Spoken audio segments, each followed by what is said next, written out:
Hi guys. Today we're going to talk about early trauma.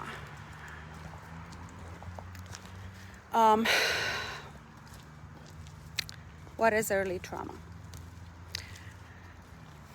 Early trauma is what happened to you in the womb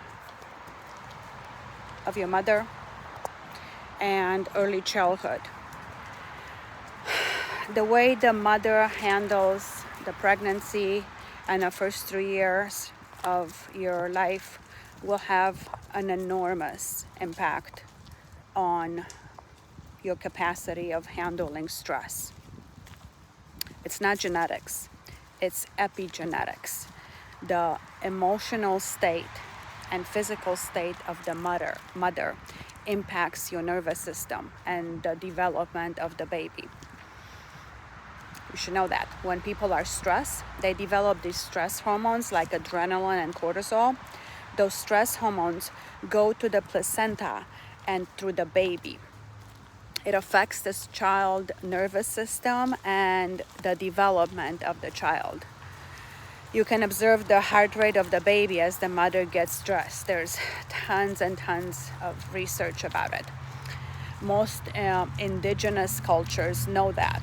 When a woman is pregnant, if you're stressed or upset or angry, you are not permitted to go near them.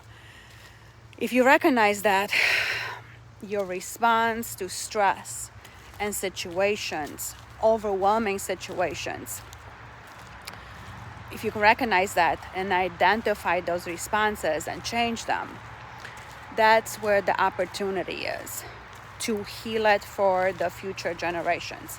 That's the goal, okay? Children have certain needs. Human children are born with certain needs. Evolution determined needs. Unconditional acceptance is one of them. Safety is another. If you don't feel accepted, if you don't feel safe, there's a response in your body. You feel like there's something wrong. Then you compensate by trying to meet all these adult expectations. I'll accept you if you look this way, talk this way. Then all your life, like you're worried about how other people see you, right? When parents don't see us, we don't see ourselves. That's just a fact. For millions of years, we have evolved in small communities where there were many adults, where the kids were with parents all the time, and they carried them. They carried the children with them all the time. So they carried them around, like they were not put down to cry at all, okay? Kids weren't punished or hit for any reason. That's how we evolved. So human children expect to be treated that way, unconsciously. So when children are denied that, they start thinking that there's something wrong here. So what now? You start by understanding that is not your fault, okay? I'm gonna say that again. It is not your fault. Underneath, you always think like there's something wrong, but there's nothing wrong with anybody. You're dealing with like something that is very difficult, and the response is a difficult situation, okay? And nobody is damaged. These are called adaptations. You're not damaged. There's nothing wrong with you. If you had parents like me who had to work and maybe worked a little bit too much, and they felt like, hey, if I put food on the table, that's plenty enough. That's all you need. Then your response to stress is going to be either shutting down or very explosive because you're pissed off. The more you can understand where your issues came from, the negativity, the self-loathing, the criticism, the shame, the anger, and then the other way around, the perfectionism. I'm not doing anything wrong. All those are responses to this life experience you've had in childhood. You can transform those and become yourself authentically, who you really are. That's available to you. If that's scary, that's okay. You don't know what your needs are because your needs were never met.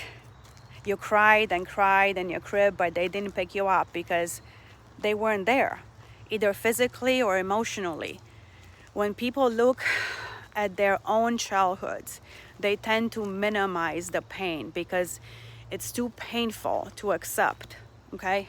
What people do is called disassociation. They disassociate and disconnect from their body and their feelings. It's like a protection that your brain does automatically. It's an adaptation. If I was a bully and you were a little child and I was hurting you and you couldn't escape and you couldn't fight back and you couldn't ask for help, disassociating is not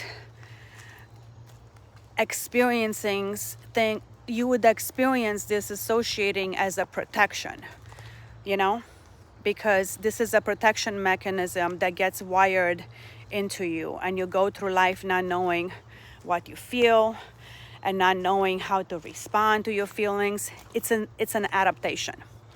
There's nothing wrong with you. There was a situation that was bad and you adapted to survive that bad situation. These are perfect responses for not so perfect circumstances, okay? The trauma will have to be massive impact on your behavior. And this trauma, look how pretty it is. It's so pretty.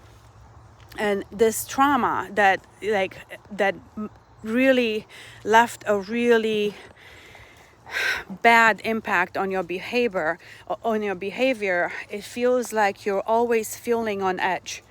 There's something wrong, okay? That's why we use alcohol and drugs to medicate. Even chasing success to prove that you're worthy of something or make people happy, right? That's your default, right? That's your default, not your fault. Big difference, right? All those are indicators of trauma. And the conflict and the confusion and guilt that you feel right now is real. Your parents and my parents did the best they could. It was never your job to take care of them or make them happy.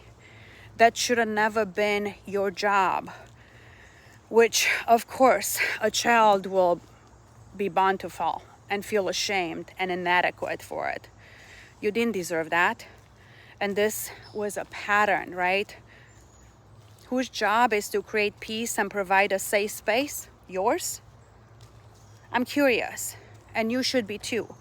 You develop a passion and curiosity about learning how you developed and be genuinely interested in people, because nobody's a victim. You recognize that something happened to you and now you can fix it. Whatever happened has certain impacts, and there were certain adaptations on your part that determined your development, okay? It's self-protection and lack of compassion. You tell yourself that somehow you invited the abuse, okay? Especially if it was sexual abuse. I did that. I said to myself, I must have done something wrong, okay? I must have deserved it because I didn't fight back. I didn't fight back hard enough, or I didn't defend myself hard enough, okay? I wish somebody would have told me sooner. My inability to manage stress or emotions or conflict has to do with early trauma, because this knowledge gives me the ability to address things that happened and respond to what happened in my body and how these create these default patterns of behavior. Okay, my brain is a prediction machine, and you will go around and around for decades not knowing why you do these things that you do if you don't stop and address those patterns. If you run on default and just react to stuff, you'll be a puppet all your life. The strings are unconscious and you don't see them. You don't even know you do the things that you do. You just react and predict. Do the work and you'll feel healthy, more empowered, and more connected to your body, okay? You'll stop feeling shame and guilt and sadness and regret. You do the reps, you punch in, and you'll be free. Trust me. The freedom starts when you get the capacity to look at what happened and no longer live under the tyranny of the past. So, how do you start? You start by being curious about your suffering. You recognize that you're actually suffering, okay? And see what you're doing to medicate yourself. You have to recognize that you're suffering first before you can heal the suffering. You have to say, yes, I'm suffering. There's something wrong there. The work begins with understanding yourself and the source of your behavior. Trauma is not what happened to you. Is what happened inside of you as a result of what happened to you. My trauma is not that my dad left, but that I perceive myself as abandoned. Who gets abandoned? Somebody who doesn't deserve to be loved. Then I developed this sense of not being good enough. I had to be pretty because that's the only way I got love.